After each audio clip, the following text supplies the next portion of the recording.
And welcome back with the MLG ProScrims. I'm Mr. X, joined still by Sharp and Twiz. And right now we're going to jump into this game, FeaR against the Ex-SoaR guys. And it's going to be Strike Zone Domination. Guys, what is your team's main strategy on Strike Zone Domination? Strike Zone Dom, the ideal thing is, AC, trap him, and B. But it seems on Strike Zone, you end up going in a circle to where, one team's holding a 2 cap, and then you get one. And you just keep circling around, but AC is the ideal thing, and then you can trap them in pretty easy. One guy watch front bar, one back, and one floating, one kitchen. That's usually your best bet. Right, Sharp, we've seen a lot of teams use a lot of different just kind of setups gun-wise on this map. We see Dito rocking an AR now. Who do you guys pretty much use as your AR on this map? When you guys switch it up, or do you guys run 2 ARs and 3 subs, or how's your guys' setups? Well, it just really all depends, Gunjar, he runs. We kind of switch. It's a crazy night, guys. I'm sorry here. We kind of switch up, Sometimes we'll run 4 subs. Sometimes we'll have 3 subs, 1 AR. Sometimes we'll have 2 ARs. It really just depends on the team we're playing. I know when we played you guys at Columbus, you guys were really aggressive against us, and that we couldn't stop that.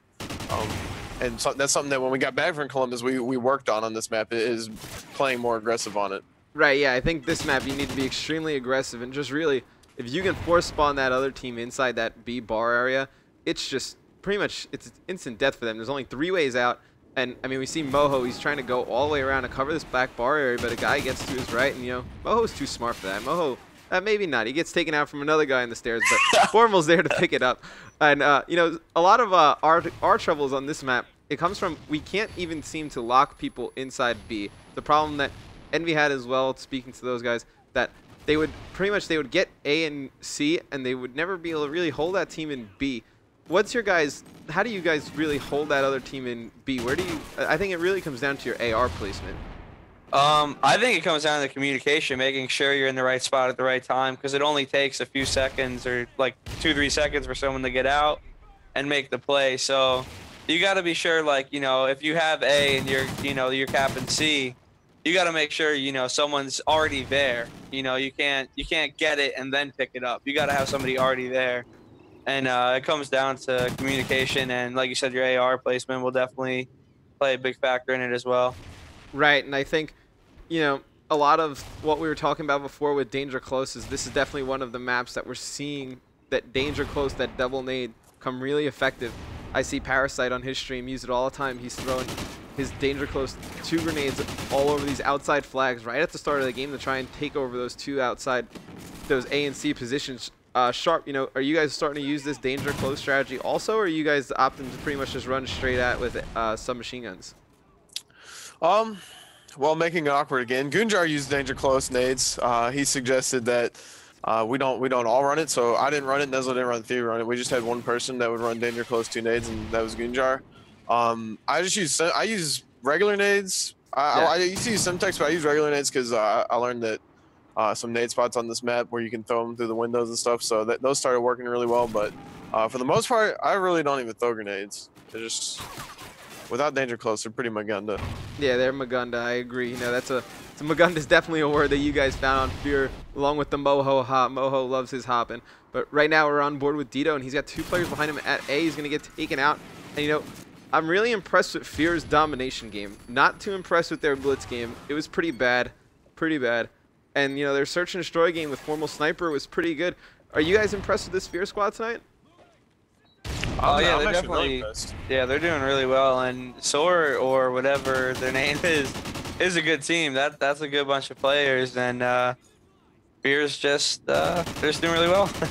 Yeah, it's definitely working for them, as Julie Alexander would say, interviewing Crim6. But right now, it looks like we're going to have pretty much a pretty big lead going into the second half. It's going to be 84-67 in favor of FeaR. And guys, at the start of this next round, what do you think SoaR is going to do differently? Are they going to push that home flag more aggressively, or you think they're going to play a little bit more passive and just try and work slowly towards that other home flag cap? I think they're going to get super aggressive with it. Yeah, I think that's pretty much How much did FeaR win by? It was 84-67. Oh, that's hard So on let's this map. see, This is yeah. one of the maps. It's really hard to come back from being down on strike Yeah. zone, just because it's really hard to 3-cap on this map because it messes up the spawns really bad. Right, But yeah. It does mess up the spawns pretty bad, and it's also, I mean, to hold a 3-cap on this map, it's almost nearly impossible. The other team starts getting that STARCRAFT spawn, They we like to call it. in Yeah. B, they could spawn at A. It's Yeah, 3-cap is pretty impossible. Some on of the this map. spawns on B I've seen are pretty shocking. You'll have B, and if you have the other 2 flags, or even if you're kind of contesting the other 2 flags, the other team will spawn in B, so you always have to be worried about that. And, you know, right off the bat here, I want to jump on with somebody from SoaR, and I think I'm going to jump on with Methods because he seems like a player who's going to push that pretty aggressively. And, you know, right now it's just me and you two. It looks like Sharp's going to leave us for a minute or so. And, you know, what do you expect out of Methods here right at the start of this game? I think he's going to run straight through A into B. That's what I think he's going to do. But he's going to nade C. Yeah, it looks like pro shop. It actually looks like, yeah, he is going to go there and nade into the pro shop. And he has a player who just, for some reason, just decided to turn his back and run. And it looks like he's going to be able to pick up. Ooh, he got taken out by Dito. But he has another teammate there, Spacely there. And just a nice flank, 3 players Spacely kills right up the middle. And that's one thing that we don't see a lot of teams watch. It's actually surprising. You would think it would make the most sense that a lot of the teams, they'll watch that bottom store, they'll watch that top bridge, and then they'll send 2 guys into the back bar area, and you can rush a player straight down the middle, and just like Spacely did right there, it was extremely effective. You know, this Ex-SoaR phase, just a combination of players playing on other team names. We have a bunch of different names for these guys. We don't really have one set thing. And, you know, they came out right there, and they looked pretty strong. They had 2 flags. But, you know, now they pretty much just flip the spawn. They're going to have C as their home spawn. What would you do if you're on this Ex-SoaR team right now? I'll be whipping out them smokes, trying to smoke every which way outside of pro shop right here where Methods is. And the top C stairs to try and get into B or work something in the middle. Yeah, and I mean, you just see Dito. He's pretty much just taking over this game with STARCRAFT. They really have no presence, like you said, in the middle. I would like to see more use of just smokes and just maybe tactical nades out of this SoaR lineup. Yeah, I think they just need more tactical nades to help them take the map, because right now Dito is just on fire. And I mean, you see these shots he's putting in, 8 and 3. Oh, somebody just got embarrassed. I believe that's Heist. And, you know, right now I am extremely impressed with this FeaR team. Yeah, we scrimmed them the other day, and they were doing really well against us, and I was completely surprised that, you know, you prejudge players, you really do, and I think that the whole psyche goes with it, and I think that's something that they got going for them. Right, you know, I think a lot of teams will probably take them lightly. You know, you have Dito. I think Dito personally was one of the most underrated players on Black Ops 2. I mean, he was just a machine. I believe he actually he filled in for us in a 2K one time for Aches. I believe Aches was sick, and I believe we actually won that 2K. And you know, Dito just went off. I mean, he's just a straight slayer. And I think especially in a game like this where pretty much teams are just going to run one AR, you need one dominant AR. And I mean, Dito 13 and 5 is definitely proven to be that. Yeah. Yeah, dominant AR on a team definitely makes a difference. Like, we have BL-FeaR, and honestly, that kid's a beast AR player. Yeah, you know, this game definitely suits BL-FeaR's playstyle. I really liked watching him on Black Ops 2. He was extremely effective anchor, but he also played his anchor role a little differently than other players. He was a little more aggressive of an anchor, and I think because this game is a little bit more faster paced, I would say, than Black Ops 2. You know, you die so quickly, and you know, the movement speed is just a little faster. I think that playstyle definitely carries over and helps him on this game. You know, what have you seen from BL-FeaR in this game, you know, playstyle-wise, that's really been working for you guys? Honestly, he has slowed his roll down a lot to fit domination and blitz, and he pretty much just holds down that part of the map that we need held down, and he does it really well. Yeah, I think that's pretty much the role of the AR on domination, is you pretty much just going to take one side of the map, and you're just going to have to just pretty much, you're the wall on that side of the map. You just post up and you just rack up kills, and it makes it a lot easier if you're submachine gun players. You don't have to worry about one way of the map, and they can just pretty much, you really don't have to worry about picking up one side, because you can pretty much just flood that one side consistently, and you're picking up all the players rotating through there.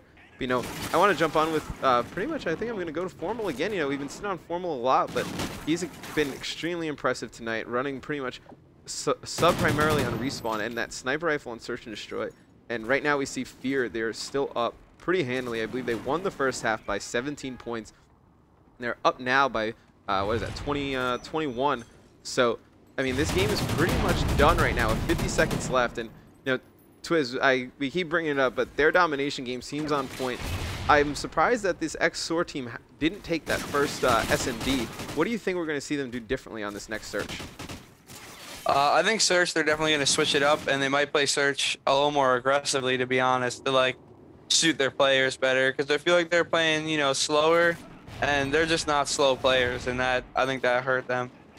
Yeah, and I agree. I think, you know, they're going to need to come out and just try some different strategies. That's one of the things that we did at Columbus that works so well for us, is that we watched a lot of people play, and you know, when the game first comes out, there's a tournament so close, a lot of the teams just use pretty much the same strategies. They just keep rotating the same things over and over again.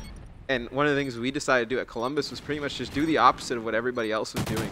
And it really worked out well for us because teams aren't prepared for it on defense. Like on Sovereign, we like to push that generator side. A lot of teams push control. So it's going to be interesting to see if SoaR can come out and just have some new strategies fresh for this next map. And there you see Dito picking up this final kill. 22-9 for Dito. 9-10 for Moho. Not the best game. We don't know the FaZe Ex-SoaR players' stats because, you know, they left the game. They were pretty angry. I'd be pretty angry too. I think they just lost by about 30 or 40 points right there. So, you know, FeaR picking up another map, going up 3-1 in this pro scrim. And coming up next, we're going to have Search and Destroy. I don't know the map. We're not the host anymore. Usually, we're the host. I can make the maps. But, you know, right after this commercial break, we're going to have Search and Destroy on, well, one of the Search and Destroy maps. It's me, Twiz, Sharp. FeaR up 3-1. Stay tuned, guys.